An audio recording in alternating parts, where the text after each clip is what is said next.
بسم اللہ الرحمن الرحیم۔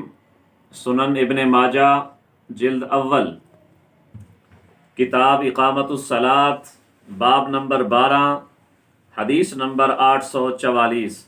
حضرت سمرہ بن جندب رضی اللہ تعالیٰ عنہ فرماتے ہیں کہ نبی اکرم صلی اللہ علیہ وآلہ وسلم پوری نماز میں 2 مرتبہ خاموش ہو جاتے۔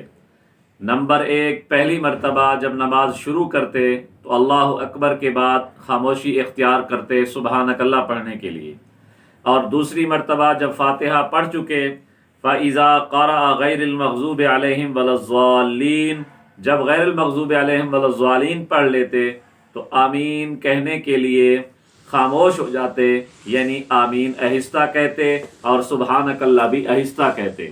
تو ہمیں بھی چاہیے کہ ہم بھی نماز کے اندر نبی اکرم صلی اللہ علیہ وسلم کے طریقے اور سنت کے مطابق آمین کو آہستہ کہنا چاہیے۔